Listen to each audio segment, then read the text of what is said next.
Irmãos, as crianças podem ir agora para o culto infantil. Saiam aqui pela frente, por favor. Aqui pela frente. Saiam aqui pela frente porque por ali está muito molhado e aqui é coberto, então não tem problema aqui.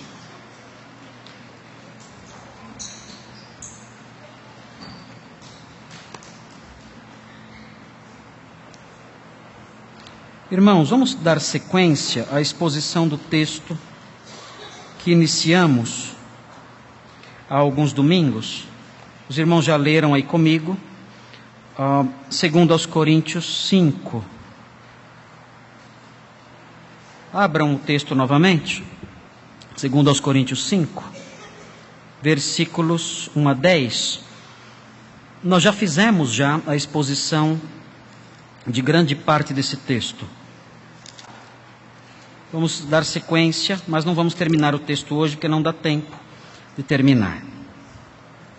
Os irmãos se lembram que esse texto é um texto que fala predominantemente sobre a ressurreição dos mortos. Especificamente a ressurreição dos crentes. Esse texto fala disso, da ressurreição dos crentes.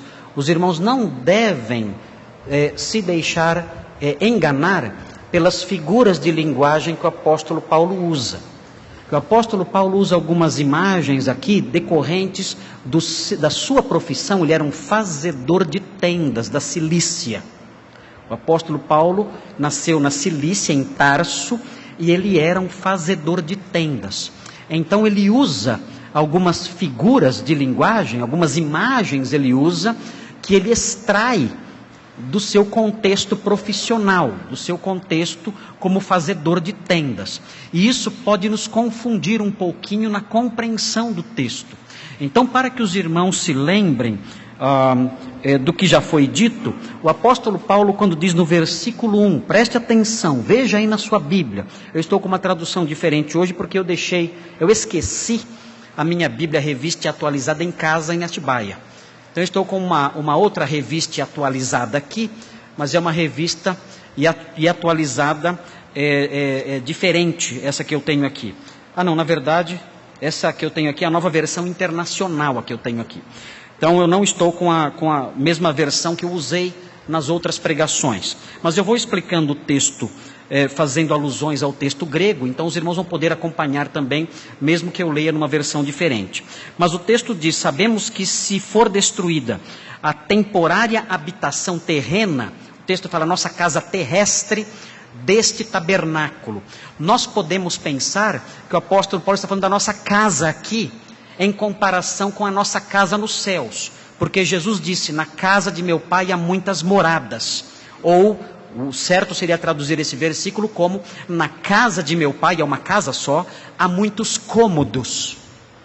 É como se a casa do pai fosse um grande castelo, com várias suítes, com vários cômodos, com vários quartos. Então o Senhor diz, a casa do meu pai tem vários quartos, vários cômodos, várias suítes.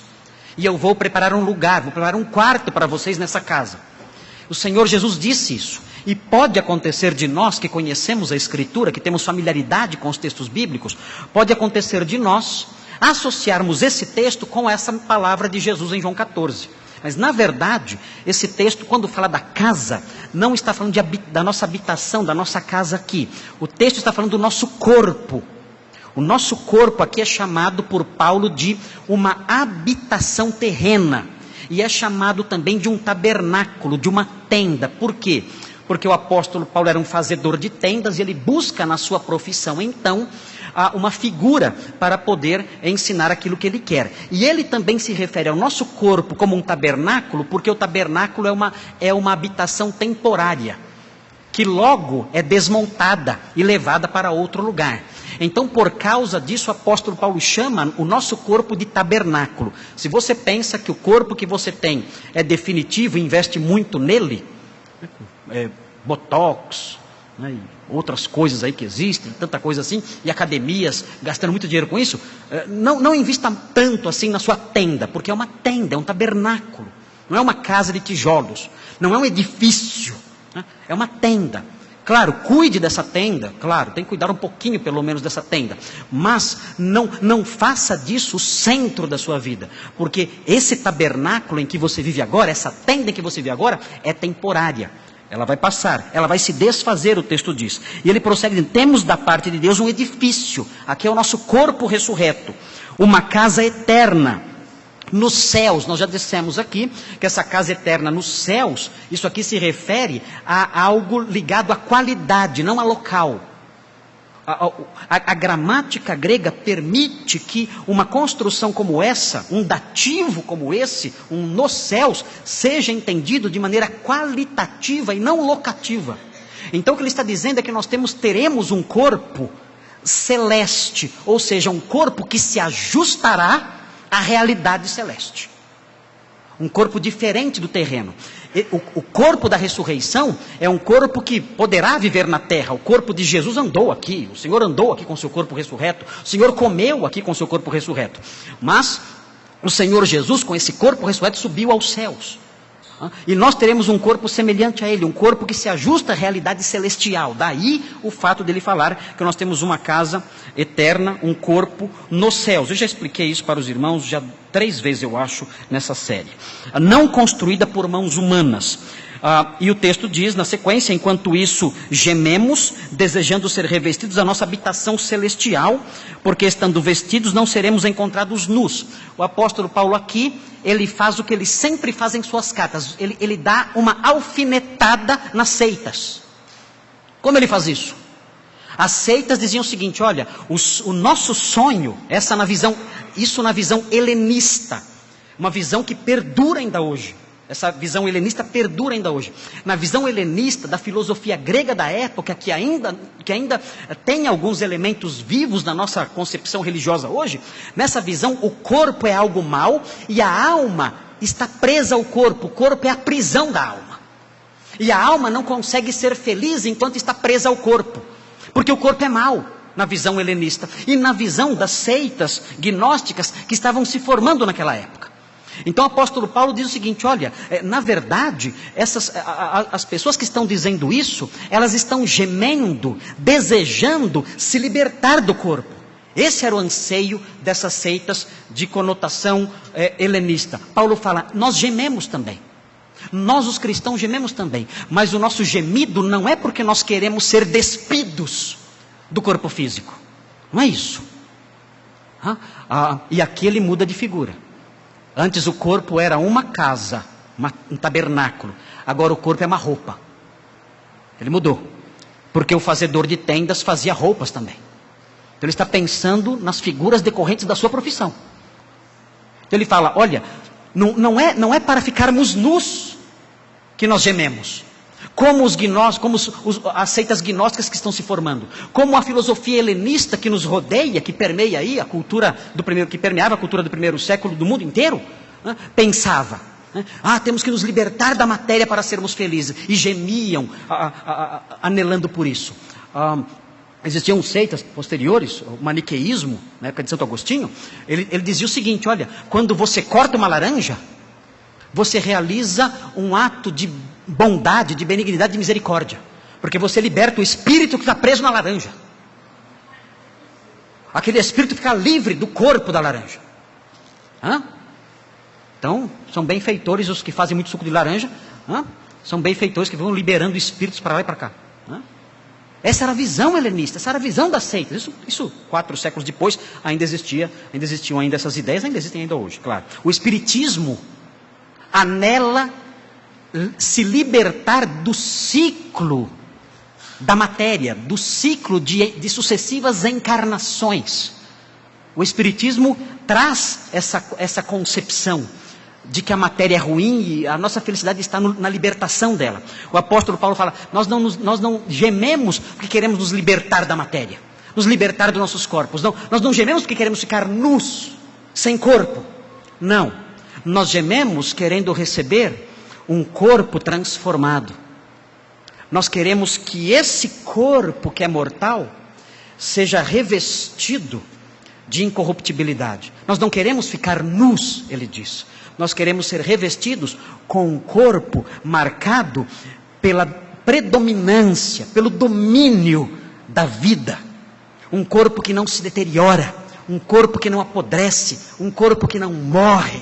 É isso que nós queremos, um corpo, como ele diz entre aspas, um corpo espiritual, não porque não vai ter carne e ossos, porque o corpo da ressurreição terá carne e ossos, nós vimos isso na semana passada também, mas um corpo em que dominam as realidades espirituais, um corpo que não é marcado pela terrealidade, se é que essa palavra existe, né? Um corpo que é marcado pela realidade terreal, pela realidade terrena, que se deteriora, que acaba, que adoece, que morre, que apodrece. Nós não queremos só nos libertar disso, nós queremos receber um corpo que não passa por isso. Esse é o anseio do cristão.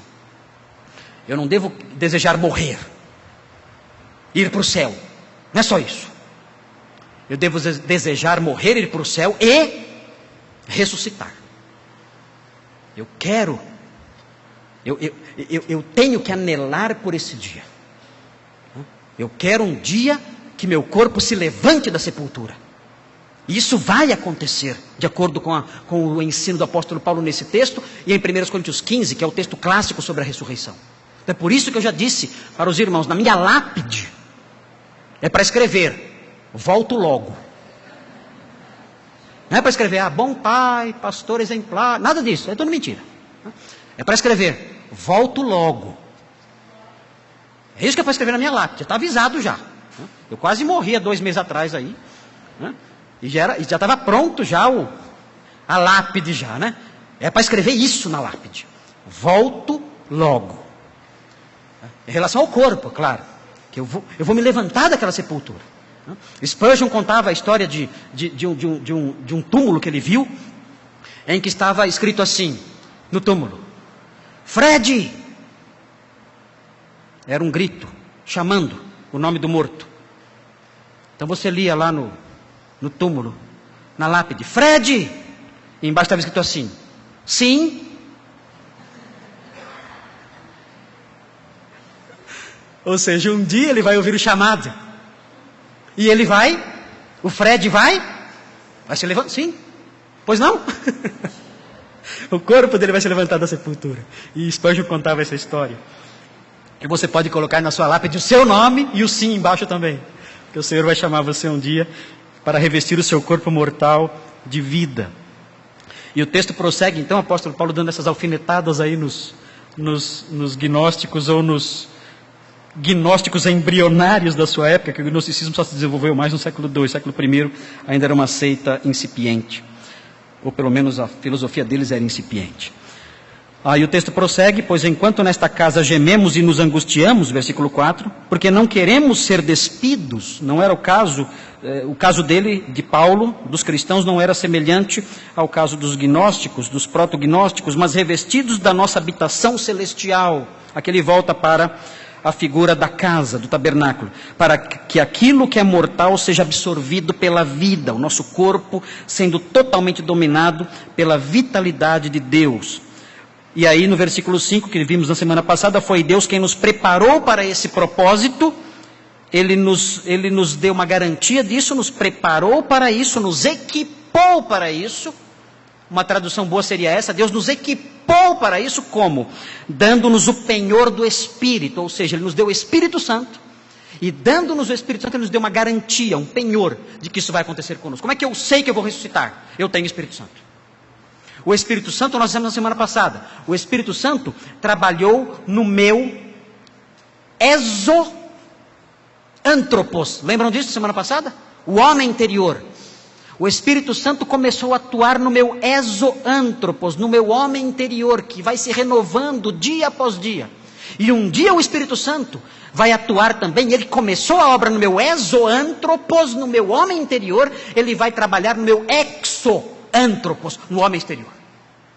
O homem exterior está se corrompendo, mas o homem interior está se renovando dia após dia. Vai chegar o dia em que ele vai renovar também o exoantropos, que está se deteriorando, cada dia que passa. Mas ele vai completar a sua obra em mim. Como nós sabemos disso? Pela habitação do Espírito em nós. O Espírito é a garantia de que isso vai acontecer. Muito bem. Agora chegamos no texto de hoje. 6, 7 e 8. Vamos falar sobre esses versículos hoje. 6, 7 e 8, os irmãos forem pacientes e me ouvirem na medida que eu expuser isso. Eu quero propor o seguinte aqui para os irmãos, nos versículos 6 a 10, prestem atenção nisso, nós temos, o apóstolo Paulo menciona, duas disposições do crente. O crente tem duas disposições. A primeira disposição é a disposição para enfrentar a vida. Nós temos vivido dias em que os homens estão marcados pelo desânimo. Eles não têm ânimo na vida. Nunca tivemos tantas pessoas deprimidas. Desde jovens, deprimidos, tristes, sem motivação para viver. E eles não sabem explicar por quê. Não têm disposição, não têm motivação para prosseguir, para seguir em frente na vida. Nós olhamos para as pessoas e vemos isso nelas, elas sofrendo por causa disso. Não vemos os jovens animados para lutar. Não vemos as pessoas animadas para lutar, para conquistar as coisas, para seguir em frente, para se esforçar. Nós não vemos essas coisas. Não há disposição nas pessoas nos dias de hoje. O texto nos ensina como nós podemos encontrar disposição para enfrentar a vida. Paulo vai falar sobre isso nos versículos 6, 7 e 8. E na sequência, o apóstolo Paulo vai falar da disposição para consagrar a vida. Nós temos visto que os crentes não têm tido essa disposição. Os crentes não têm tido a disposição de consagrar a vida, de ofertar a vida ao Senhor como um sacrifício santo, agradável a Ele. Os crentes não têm tido essa disposição. Os crentes têm buscado a Deus com os objetivos de terem os seus desejos realizados. Os crentes têm buscado a Deus como se Deus fosse o gênio da lâmpada, que vai satisfazer as minhas vontades, os meus desejos e tirar os meus temores. Ainda que Deus faça isso, nós não devemos buscar a Deus primordialmente por causa disso. Mas devemos buscá-lo com o objetivo de consagrar a Ele a nossa vida, buscá-lo como um gesto de consagração. Mas temos que ter essa disposição em nós. E onde nós podemos encontrar essa disposição? O apóstolo Paulo vai explicar isso nos versículos 9 e 10. Mas hoje eu não vou conseguir falar sobre os versículos 9 e 10. Vou falar só sobre os versículos 6, 7 e 8. Não vai dar tempo de falar sobre os versículos 9 e 10. Então hoje nós vamos falar sobre o que o apóstolo Paulo ensina acerca da disposição para enfrentar a vida. Nós precisamos aprender isso. E isso decorre do ensino dele acerca da vida após a morte. Isso decorre do ensino dele acerca da ressurreição. Então vejam aí, me acompanhem. Esse é o primeiro item aqui.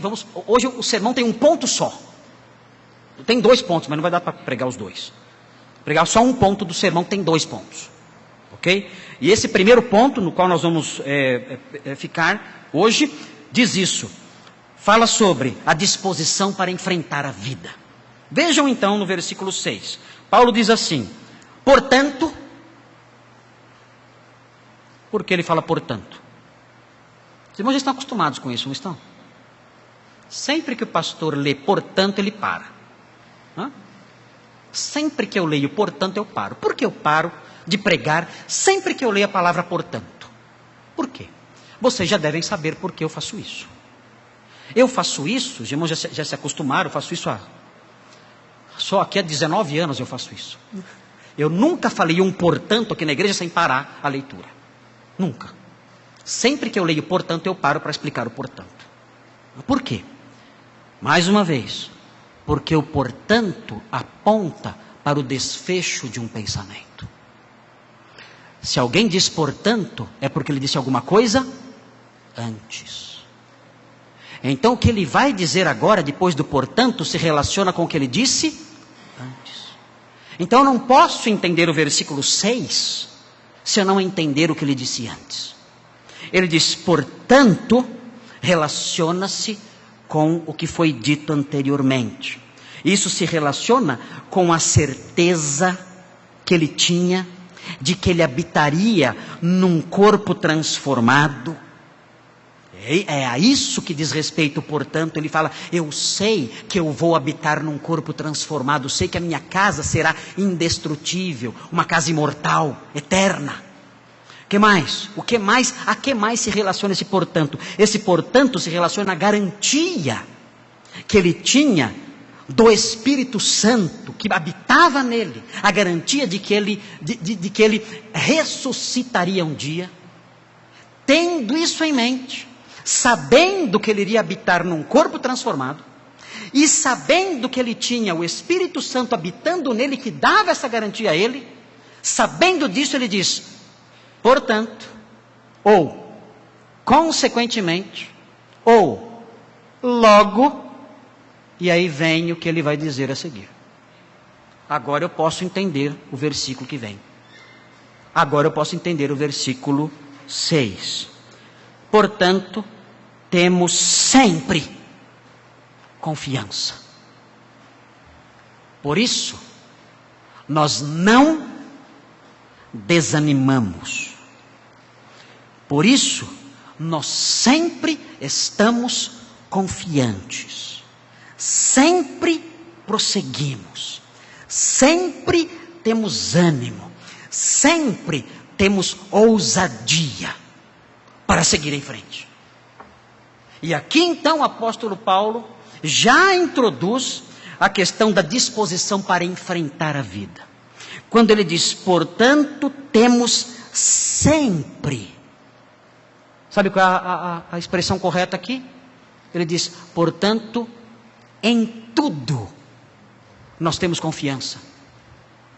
Portanto, em tudo nós temos confiança para prosseguir, ousadia. E quando ele fala em tudo, em que ele está pensando? Quando ele fala em tudo ou sempre, ele está pensando em situações específicas. Quando ele diz, olha, eu sempre tenho ousadia, eu sempre tenho confiança, eu sempre tenho disposição para prosseguir. Quando ele diz isso, esse sempre, ele pensa em algumas circunstâncias. E onde estão essas circunstâncias que ele pensa? Está bem próximo aqui do texto. Se você voltar um pouquinho, você vai chegar no capítulo 4, no versículo 8. E no versículo 8 do capítulo 4, você vai encontrar o que Paulo tinha em mente quando ele falou sempre. Preste atenção. Preste atenção na construção do pensamento de Paulo. O apóstolo Paulo está escrevendo uma carta. As coisas que ele diz estão entrelaçadas. Nós não podemos conectar as ideias de Paulo aqui, conceitos externos à carta. Senão nós construímos as nossas ideias e embutimos as nossas ideias na carta. Nós não podemos fazer isso. Nós temos que descobrir as ideias que Paulo estava tendo na cabeça dele enquanto ele escrevia. Então quando ele disse sempre ou em tudo, ele tinha algumas ideias em sua cabeça. E onde estão essas ideias? Estão aqui. Vejam o versículo 8, prestem atenção. De todos os lados, somos pressionados. Olha que vida fácil do apóstolo Paulo. Ele não tinha helicóptero, não tinha fazenda, não ganhava milhões, não tinha programa de televisão, não morava em mansões, nada disso. Nada disso. Ele era um apóstolo de verdade, não era estelionatário. Ele diz, de todos os lados somos pressionados. Você imagina essa situação? De todos os lados pressionado o tempo todo. Apertado como no metrô, na Praça da Sé, às 6 da tarde. De todos os lados pressionado. Você fala, eu não aguento 5 minutos aqui dentro. Ele dizia, essa é a minha vida. Eu vivo no metrô, na Sé, às 6 da tarde. Essa é a minha vida. Pressionado o tempo todo. E ele diz, mas não desanimados. E ele vai, e nós já descobrimos agora porque ele não desanimava, mesmo sendo pressionado por todos os lados. Ele diz, eu não desanimo porque eu sei que um dia eu habitarei na minha casa celeste, no meu corpo incorruptível, e eu tenho a garantia disso, que é o Espírito que habita em mim, eu sei disso, por isso eu não desanimo. Ele prossegue, ficamos perplexos, confusos por causa do sofrimento, mas não desesperados. Somos perseguidos. Uma vida difícil ele tinha, sempre apedrejado, preso, mas não abandonados. Eu tenho alguém ao meu lado. Abatidos fisicamente, emocionalmente, mas não destruídos. Ele não vivia dando risada enquanto apanhava. Não era um masoquista. Ele sofria, mas o seu sofrimento tinha um limite. Ele dizia, eu não sou destruído por essas dores que me afligem. E ele diz no versículo 10, trazemos sempre em nosso corpo o morrer de Jesus. Eu estou sempre morrendo, sempre ameaçado de morte por causa de Jesus. Mas ele sabia que a vida de Jesus um dia seria revelada em seu corpo. Ele diz versículo 11, pois nós que estamos vivos, somos sempre entregues à morte por amor a Jesus, para que a sua vida também se manifeste em nosso corpo mortal. É esse o sempre. E ele diz então no versículo 6, portanto, sempre temos confiança. Sempre. Não importa o que aconteça. Pressionado de todos os lados. Perseguido, esbofeteado, preso, açoitado, rejeitado, ridicularizado, negado pelas pessoas, traído. Eu sempre estou firme, tendo confiança. Por quê? Por quê? Por quê? Eu não desmorono de uma vez? Por que eu não entro numa caverna escura, de depressão, de angústia, de autocomiseração? Por que isso não acontece comigo? Porque eu sei que este tabernáculo é passageiro. E eu tenho um edifício. E o Espírito Santo que habita em mim me garante isso. Esse é meu remédio. É isso que me conforta. É isso que me ajuda a prosseguir. Mesmo sendo pressionado por todos os lados. E prossegue. Versículo 6 continua.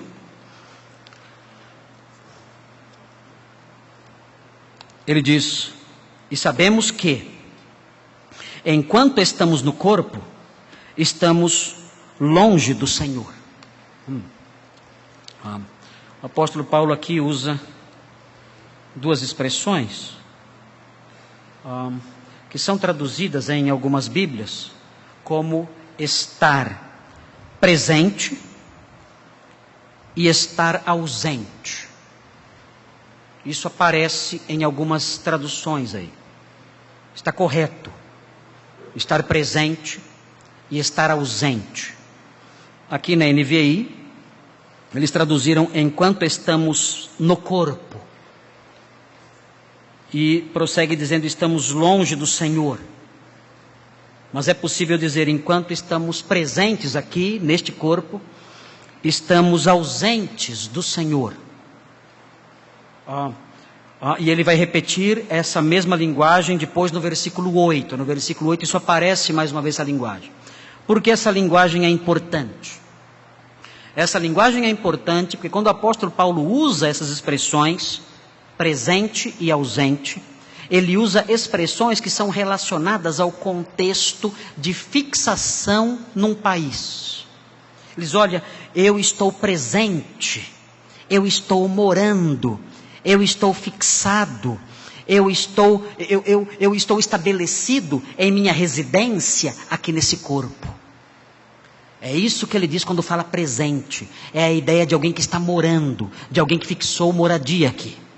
Mas, logo em seguida ele fala, estamos longe do Senhor. E aí a palavra que ele usa aqui, prestem atenção nisso, é a palavra que diz respeito a alguém que está viajando, que está longe de casa, que está exilado. Então ele diz o seguinte, olha, eu estou morando aqui.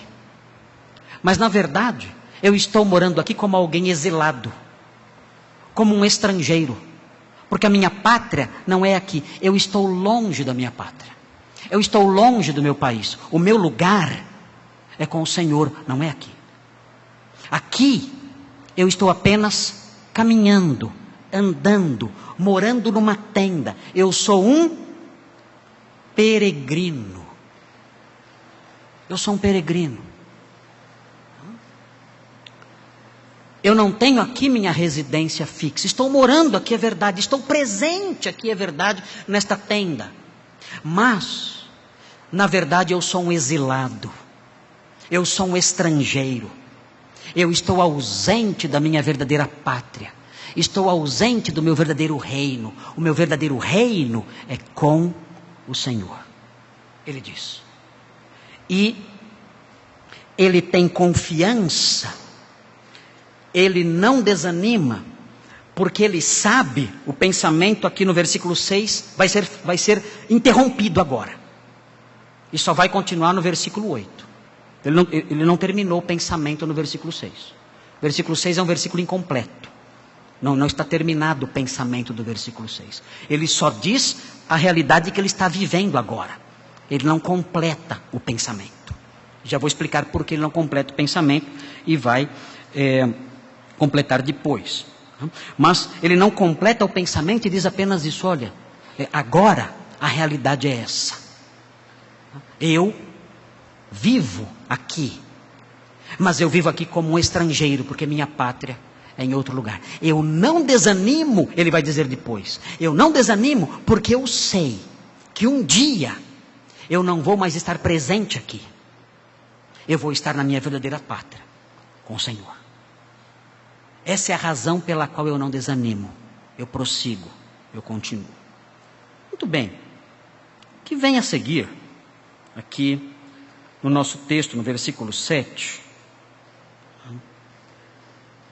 é um versículo que interrompe a fluidez do pensamento. O apóstolo Paulo, ele está falando de uma coisa, ele para de falar. Ele para. Ele está desenvolvendo um raciocínio. Ele interrompe o desenvolvimento do seu raciocínio. Em algumas Bíblias dá para perceber isso. Algumas Bíblias até colocaram parênteses. Colocaram o versículo 7 entre parênteses. Ali alguém já achou até. Ali achou, tem aí. Algumas Bíblias têm o versículo 7 entre parênteses. Está correto isso. É que na época do apóstolo Paulo não existia parênteses. Mas o versículo 7 é um versículo parentético. Ele fica dentro de um parênteses. O apóstolo Paulo interrompe o pensamento no versículo 6 e aí introduz o versículo 7. Então ele diz assim: olha, eu tenho sempre confiança, eu sei que enquanto eu estou no corpo, eu estou longe do Senhor, eu sei disso, mas... E aí para. Fala, só um minutinho. Eu quero só fazer uma notinha de rodapé. Quero fazer uma observação antes de continuar meu pensamento. E aí entra o versículo 7. Estão entendendo o que eu estou falando? Não está confuso? Não? Ele está escrevendo. Bonitinho, estamos seguindo o raciocínio. Todo mundo contente. Estou entendendo tudo. De repente ele para. Fala, só um minutinho. Quero só fazer uma observação aqui. Uma breve observação. Só para não esquecer. E aí ele diz a observação. E depois continua. Tudo bem? Vamos entrar no parênteses ou querem pular o parênteses? O parênteses é importante. Vamos entrar um pouquinho no parênteses. Porque, notem bem, imaginem o escritor. Ele está parado, escrevendo. Quando ele estava escrevendo, ele estava usando sua cabeça ou não estava? Estava. Há vertentes acerca da doutrina da inspiração bíblica que acham que os autores bíblicos estavam em transe emocional quando estavam escrevendo. É a teoria do êxtase. Então o escritor bíblico, ele estava andando em sua casa, realizando seus afazeres normais. De repente ele entrou em transe. A sua personalidade foi anulada. Ele foi tomado por uma força. Arregalou os olhos. E começou a falar: escrever. Fora de si. E começou a escrever. Num transe emocional, espiritual, hipnótico. Como Chico Xavier. Já viram? Alguns pensam assim. Irmãos, isso não aconteceu.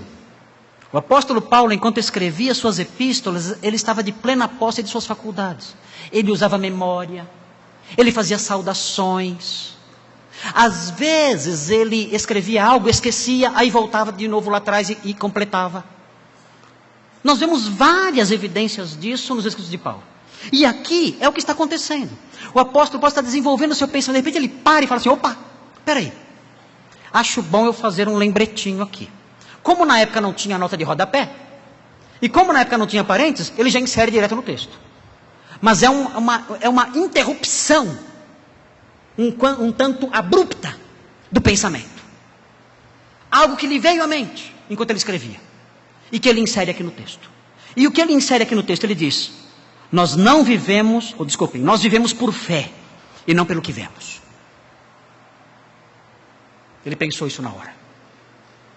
E colocou aqui. Por que ele pensou isso na hora? O que isso tem a ver? Está falando sobre a ressurreição, o corpo que vamos receber.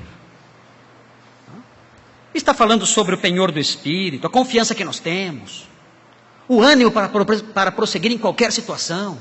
De repente ele para e fala: olha, nós andamos pela fé e não pelo que vemos. Por que ele diz isso? Não é tão difícil, é? Não é tão difícil. Ele diz assim: olha, as coisas que me animam são as coisas que eu não vejo. As coisas que eu vejo só me desanimam. Sabe o que eu vejo? Pedradas. Ah, eu vejo bem de pertinho. Pedras eu vejo bem de perto. Vocês não têm ideia como eu vejo pedras. Chicotes eu vejo. Eu vejo chicotes. Eu vejo prisões. Ah, se vejo. Eu vejo inimigos. Eu vejo punhos cerrados. Eu escuto e vejo. Eu escuto palavras e vejo pessoas dirigindo essas palavras para mim. Palavras de animosidade, de inimizade, de ofensa, de calúnia. Eu vejo tudo isso. Tudo isso eu vejo. E há coisas que eu não vejo. Sabe o que eu não vejo? Eu não vejo o meu corpo ressurreto. Eu não vejo. Eu não vejo o meu Senhor ressurreto nos céus, me aguardando naquele dia. Eu não vejo. Eu não vejo. Eu não vejo com os meus olhos o penhor do Espírito em mim. Eu não olho no espelho e vejo isso. Não. Mas sabem de uma coisa? O que me anima, o que me faz seguir em frente, não são as coisas que eu vejo. Porque se eu fosse buscar ânimo nas coisas que eu vejo, eu desabaria, eu afundaria. O meu ânimo vem das coisas que eu não vejo. Vocês sabem por que nós ficamos tristes muitas vezes? Porque nós reagimos e vivemos de acordo com o que nós vemos. E deveríamos agir e reagir de acordo com o que nós não vemos. Vocês sabem qual é a hora mais triste do meu dia? Sabem qual é? Vou contar para vocês. Só a Simone sabia. Agora eu vou contar para todo mundo. Sabe qual é a hora mais triste do meu dia? Vou contar, vou confessar. É quando no final do dia eu tiro a minha camisa para tomar o meu banho, preparar para dormir, e eu tiro a minha camisa. E eu olho no espelho e eu vejo o meu corte de 30 centímetros aqui, que eu não tinha há alguns meses atrás. É a hora mais triste do meu dia, quando eu vejo aquele corte. Já lavei, ele não sai.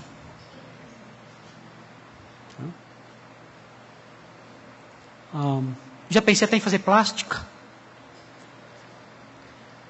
Já me indicaram pomadas mágicas. Como é que chama mesmo? Tem uma pomada que acaba com tudo isso. Como é que chama? Cicatricure. Hã? Já pensei em comprar Cicatricure. É assim que fala, né? Para resgatar minha felicidade. Para fugir da tristeza. Para fugir da lembrança. Para não desanimar. Todos os dias, eu ouço um sermão eloquente, que não sai da minha boca, mas da minha barriga, gritando o tempo todo, que eu sou frágil, fraco e mortal, que neste mundo nós não podemos ter muita esperança, nós estamos sujeitos a dores terríveis e a deterioração que não cessa. E outras cicatrizes virão. E quando eu olho para isso, eu desanimo porque estou olhando para aquilo que eu vejo. E Paulo então vem. E eu abro a palavra de Deus. E o Espírito Santo que habita em mim me guia. E quando eu abro a palavra de Deus, então, com o coração cheio de tristeza, ao ouvir o discurso do meu abdômen, o triste discurso do meu abdômen, uma luva de boxe sai daqui de dentro, e me golpeia no rosto, diz: pare, você não pode concentrar a sua felicidade, a sua disposição e o seu ânimo nas coisas que você vê, incluindo esse corte, incluindo essa cicatriz. Para quem não sabe, desculpem, estou falando aos irmãos, os irmãos sabem da minha história. Eu fui operado há alguns meses atrás, 2 vezes, por causa de problemas de obstrução intestinal, e fiquei com uma cicatriz enorme no abdômen. Por isso contei essa história do meu corte. E o Senhor então diz: a sua felicidade não pode ser baseada naquilo que você vê, inclusive esse corte.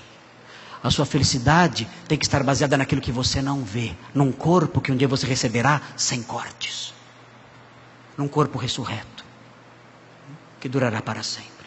É daí que deve vir a sua alegria e a sua felicidade, a sua disposição para prosseguir, o seu ânimo para continuar no seu trabalho, haja o que houver. O apóstolo Paulo fala sobre viver por fé e não por vista, em 2 Coríntios 4,18. Nós não temos tempo de falar sobre esse texto, infelizmente. Gostaria de falar um pouquinho sobre ele, mas não vai dar tempo. O apóstolo Paulo fala sobre viver pela fé e não pela vista, em 1 Coríntios 13:12. O primeiro texto é 2 Coríntios 4:18. O outro texto é 1 Coríntios 13:12. Quando ele fala: agora nós vemos as realidades espirituais, mas nós vemos como por espelho. E por que ele usa essa expressão? Vemos como por espelho. Esqueça os espelhos que você conhece. Nos espelhos que você conhece, você vê tudo perfeitinho, não é? Os espelhos da época do apóstolo Paulo, você não via nada direito.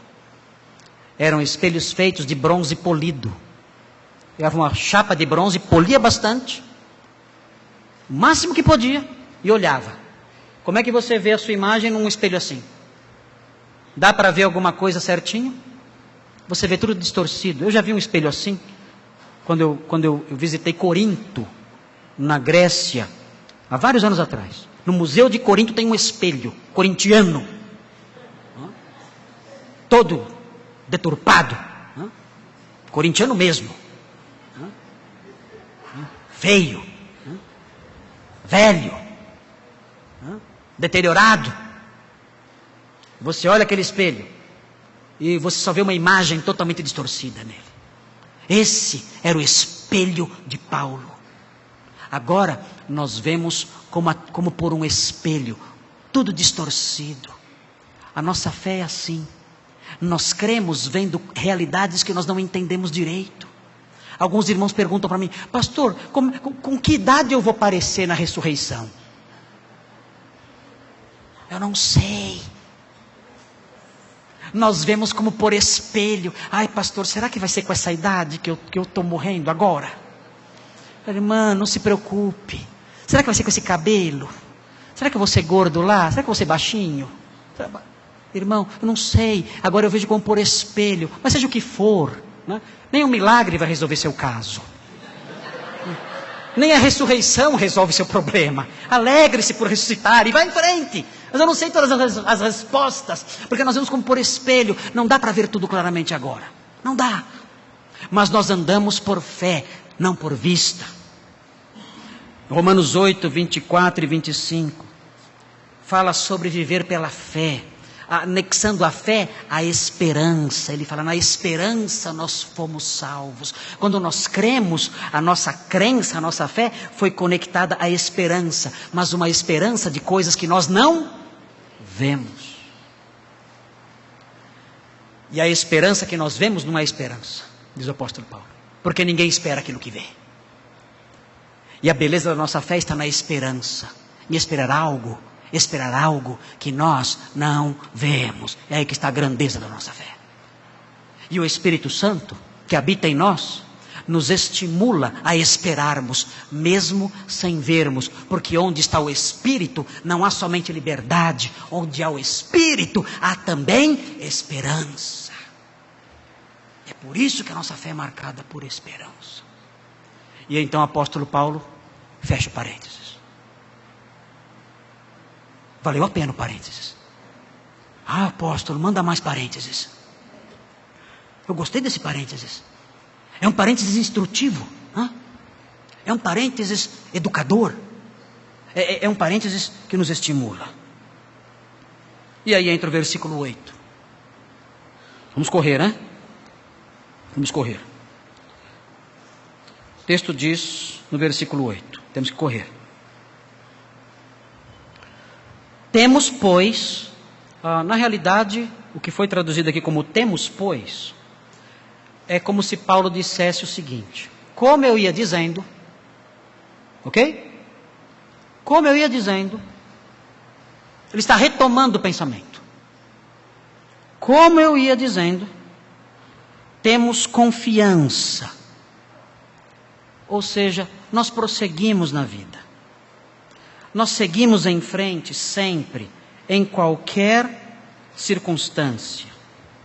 E ele diz, temos confiança, mas, ele diz, nós preferimos, e agora, prestem atenção nisso que vem uma novidade aqui. Agora ele insere algo novo, sobre o qual ele não havia falado. Ele diz o seguinte, olha, eu escolho, mesmo diante dessas coisas, eu escolho, sabendo que estou presente no corpo e ao mesmo tempo ausente do Senhor, sabem o que eu prefiro? Eu prefiro me ausentar do corpo. E, abandonando o corpo, entrando nesse estado de nudez incorpórea, eu prefiro mesmo assim, abandonar o corpo para habitar com o Senhor. E aí o tema da ressurreição fica em segundo plano. Porque ele começa a falar da vida após a morte, logo depois que o crente morre. Não no dia da ressurreição, como ele vinha falando agora. Até agora ele vinha falando da vida do crente, depois da morte, quando houvesse a ressurreição. E a ressurreição só vai acontecer na parousia. O que é parousia? A volta do Senhor. Nós aprendemos em 1 Coríntios 15, em 1 Tessalonicenses 4, que a ressurreição dos crentes só vai acontecer na parousia, na volta do Senhor. Quando o Senhor voltar, Ele vai então chamar o Fred. Fred! E ele vai dizer sim. E eu vou voltar para casa. E vou me levantar da sepultura. E era disso que Paulo estava falando até aqui. Mas agora ele insere algo novo. Ele diz, olha, eu quero abandonar o corpo. E, quando abandonar o corpo, estar com o Senhor. Ele para por um momento de falar da ressurreição. E fala do que acontece conosco no momento em que nós fechamos os olhos e morremos. E vocês sabem o que acontece conosco quando nós fechamos os olhos nesta vida e morremos. O texto diz: nós vamos habitar com o Senhor. A mesma linguagem do versículo 6. Vamos deixar o nosso exílio e vamos morar na nossa pátria com o Senhor já. Eu estava no hospital e me deram uma anestesia para eu dormir. Eu não sabia se ia acordar. O médico falou para mim: não sei se você vai acordar. Que médico legal, hein? Disse: eu não sei se você vai acordar. Você vai ser operado, não sei se você vai morrer. Me despedi da família até. Chamei minhas filhas, me despedi delas. Da minha esposa, de todos. E quando começaram a aplicar anestesia, é devagar, é uma injeção, depois outra, devagarinho. Eles colocam algo para você respirar. Eu comecei a orar a Deus ali naquela hora. Até ateu ora nessa hora. Até ateu. Todos deixam de ser ateus numa mesa de cirurgia. E eu orei dizendo: Senhor, eu quero acordar de novo aqui. Eu quero ver minhas filhas crescendo. Quero ver minha linda esposa. Quero namorar com ela, quero passear com ela. Eu quero entrar com as minhas filhas na igreja quando elas se casarem. Eu quero estar com elas, eu quero ver meus netos. Não me leve na metade dos meus dias. Se bem que eu já passei da metade. Mas nessas horas a matemática não pesa muito nas nossas orações. E eu disse: mas se não é essa a sua vontade, então eu estou pronto. Eu estou pronto. Senhor, eu creio no teu Cristo. Eu creio no Redentor que o Senhor enviou a este mundo. Eu creio nele, num Cristo vivo. Se a pergunta é se eu creio nele, Senhor, a minha resposta é sim. 1000 vezes sim. 1 milhão de vezes sim. Eu creio nele. Ele é o meu Redentor, o meu Salvador. E se o Senhor quiser me levar, estou pronto. Recebe-me na tua cidade. Recebe-me agora na tua casa. E eu fechei os olhos. E dormi. Quando acordei, abri os olhos, eu vi o Michael Douglas na minha frente. Na televisão, porque a televisão da UTI estava ligada. Pensei que estava no céu. Quando eu vi o Michael Douglas, eu assustei. Falei: peraí. Michael Douglas não está no céu. Fiquei assustado. Mas foi o que aconteceu. Por que essa esperança? Porque isso faz parte do ensino cristão. O apóstolo Paulo insere esse item a mais nessa doutrina acerca da vida do crente após a morte. Ele fala disso, que quando o crente morre, ele parte para estar com o Senhor. Nós temos no meio evangélico e entre as seitas que há ao nosso redor, especialmente os adventistas do sétimo dia, ensinam uma doutrina chamada doutrina do sono da alma. É a psicopaniquia, é o sono da alma. Eles dizem que a alma fica dormindo com o corpo até o dia da ressurreição. E eles afirmam isso, ensinam isso, que a alma não vai para o céu. Não existe um lugar intermediário, não existe um céu. A pessoa morre, a alma fica adormecida lá com o corpo e um dia vai despertar junto com o corpo na ressurreição. Mas nós não temos na Bíblia evidência nenhuma disso. A base para esse ensino dos adventistas e de alguns evangélicos, há evangélicos que pensam assim também. Eu já vi folhetos evangelísticos ensinando isso. Evangélicos e evangelísticos dizendo isso. Mas a base para isso é o texto de 1 Tessalonicenses 4, 13 e 14. E também a linguagem que o apóstolo Paulo usa em 1 Coríntios 15. Porque ele fala dos que dormem. O apóstolo Paulo menciona os que dormem. Que nós não devemos nos enganar. Nós não devemos ter ideias erradas acerca dos que dormem. E aí por causa disso então dizem, está vendo? Quem morre está dormindo. Mas na realidade, o que o apóstolo Paulo faz ao usar essa linguagem é o uso do que nós chamamos de eufemismo. Eufemismo é uma forma branda de se referir a uma realidade dura. Então, quando nós dizemos que alguém morreu, nós dizemos a pessoa se foi. A pessoa dormiu. A pessoa descansou, nós dizemos. Alguns falam isso até dos incrédulos. Ah, descansou. E eu falo, ai, ai, ai. Pensa bem antes de falar. Mas falamos isso por quê? Falamos isso pensando no físico da pessoa, no corpo da pessoa. É uma forma branda de nos referirmos à morte. E é isso que o apóstolo Paulo faz. Jesus fez isso. Jesus disse, Lázaro adormeceu. Os discípulos não entenderam o eufemismo, como muitos crentes hoje não entendem. Os discípulos disseram, Senhor, se ele dormiu, ele está bem. Jesus disse,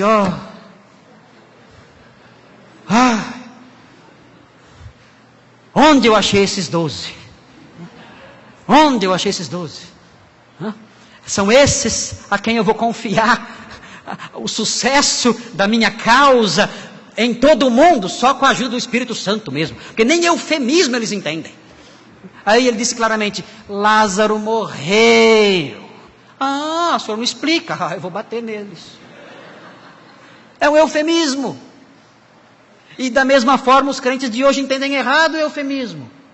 Quando Paulo diz que os que estão dormindo, está dizendo estão mortos. É um eufemismo aplicado ao corpo da pessoa que morreu, que está lá realmente adormecido até o dia da ressurreição. Mas isso não se aplica à alma. Esse texto deve ser entendido dessa forma. Além disso, nós devemos olhar para textos como Mateus 17, 2 e 3. Em Mateus 17, 2 e 3 nós temos o episódio da transfiguração. E nesse episódio da transfiguração, nós vemos que aparecem ali conversando com Jesus dois personagens. Quem são? Moisés e Elias. Elias a gente sabe que não morreu, foi para os céus direto. Mas Moisés morreu. Ele não está dormindo. Ele está conversando com Jesus no monte. Ele não está dormindo em algum lugar. Ou dormindo lá com o corpo dele. Não. Ele está lá conversando com o Senhor no Monte da Transfiguração. Nós temos a parábola do rico e Lázaro, que mostra a realidade da vida após a morte, uma realidade consciente.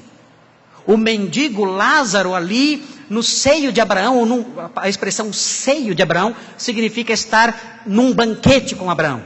Porque no banquete, as pessoas se reclinavam no peito da outra. Então, por isso, o Senhor Jesus fala do seio de Abraão. Santo Agostinho não entendia essa expressão. Ele dizia, eu não sei o que significa isso, seio de Abraão. Santo Agostinho não vinha a redenção, não aprendia mesmo, não tinha jeito. Mas seio de Abraão significa estar num banquete, reclinado no peito do outro.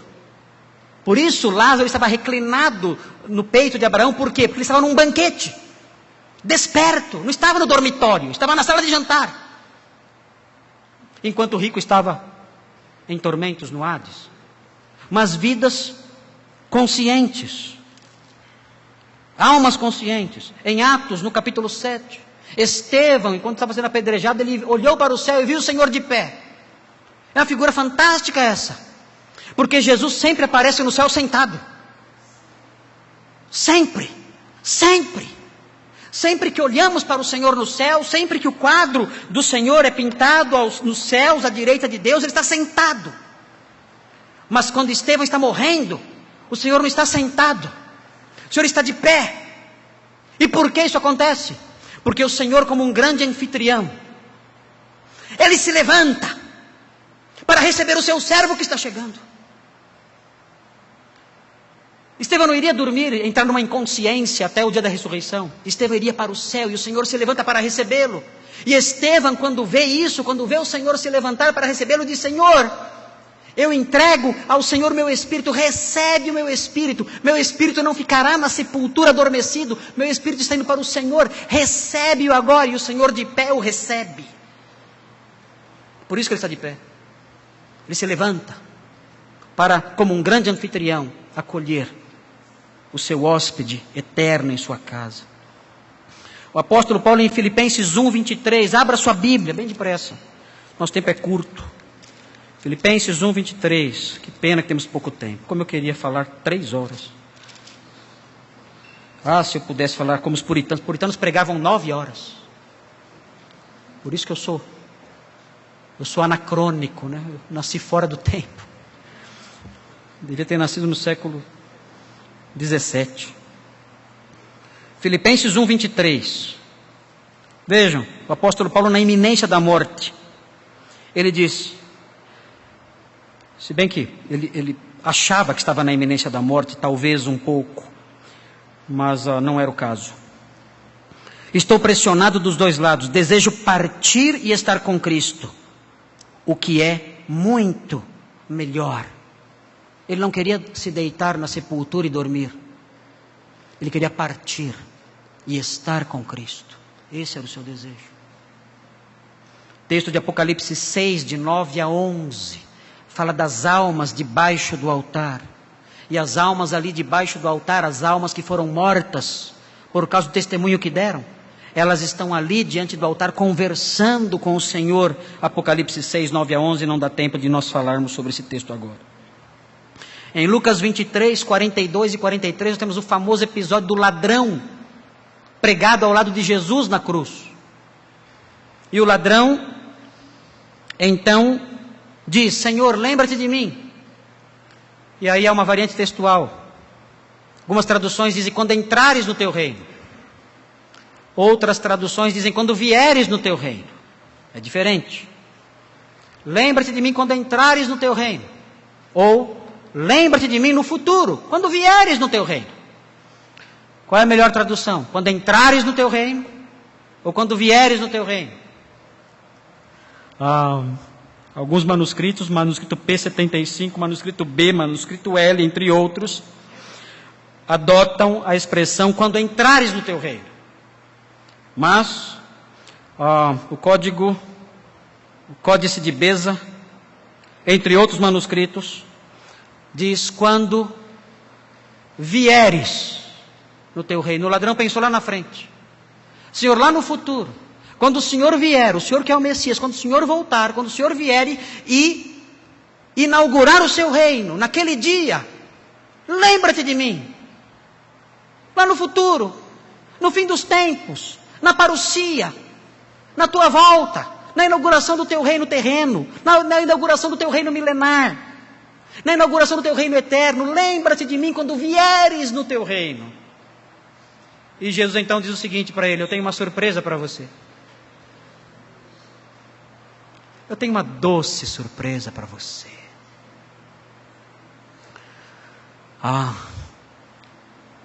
Hoje, o hoje judeu acabava às 6 da tarde. O hoje judeu acabava às 6. Hoje, não dentro de séculos que estão por vir. Não. Hoje, dentro de algumas horas, algumas horinhas apenas, você estará comigo no paraíso. Você está certo, há um reino futuro, mas eu tenho uma surpresa para você, há um reino presente no céu celeste, aguardando você. Eu estarei lá e você estará lá comigo no reino celeste. Hoje, antes que o sol se ponha, dentro de algumas horas, você estará comigo ali. Você não vai ficar dormindo não, aguardando a ressurreição até eu chegar, não. Hoje você estará comigo lá. Todos esses textos mostram essa rica realidade da nossa vida com o Senhor, assim que fecharmos os olhos nesta vida.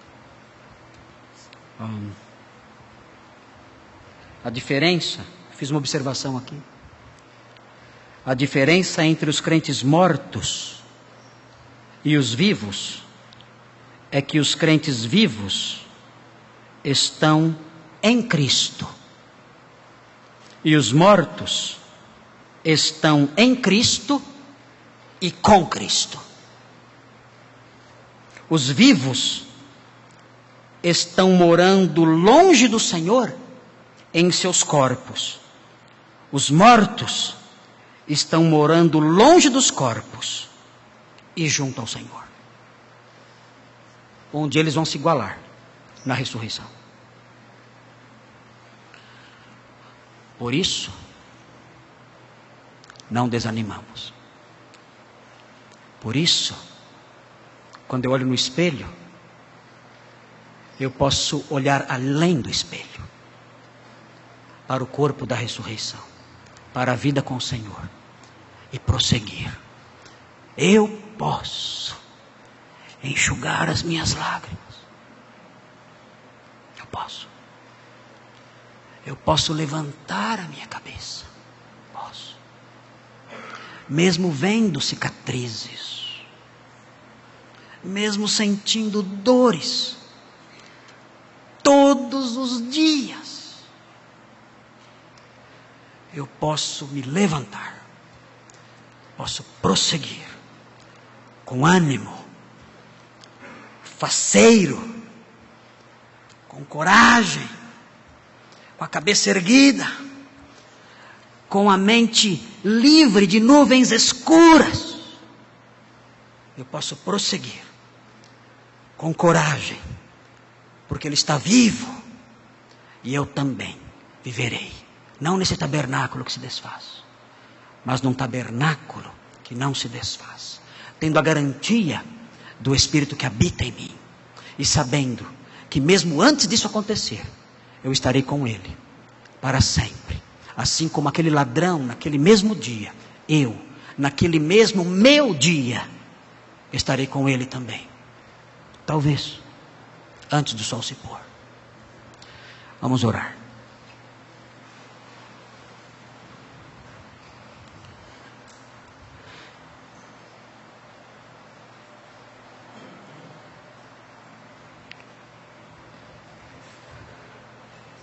Senhor Deus, eu te louvo, eu te amo,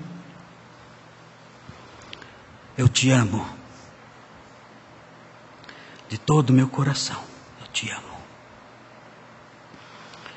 e todo o seu povo aqui te ama, todo o teu povo te ama, de todo o coração, e queremos juntos declarar isso. Senhor, nós te amamos, porque o Senhor venceu nosso maior inimigo, a morte. E por isso podemos ter esperança e prosseguir. Tantas vezes olhamos para as coisas que vemos e desanimamos. Ficamos abatidos, tristes. Ó Deus, perdoa-nos. Dá-nos olhos de fé, livres de embaçamentos, livres de miopias, livres de cegueiras. Dá-nos olhos de fé, queremos andar com esses olhos. Ajuda-nos a andar com esses olhos, os olhos da fé, para que não desanimemos, mas sim prossigamos sempre, enfrentando tudo na vida, sabendo que mesmo que a nossa casa terrestre se desfaça, nós temos um edifício eterno. E mesmo antes de entrarmos na posse desse edifício eterno, nós temos, como Estevão, a alegria de saber que no dia da nossa morte o Senhor se levantará para nos receber na sua casa, onde há muitas moradas. Agradecemos por isso. Consola o seu povo, Senhor, estamos cansados. Há tantos aqui, tantos irmãos aqui cansados, desanimados, deprimidos, abatidos. Consola-os, ó Deus, com essas verdades. Nós suplicamos isso em nome de Jesus. Amém.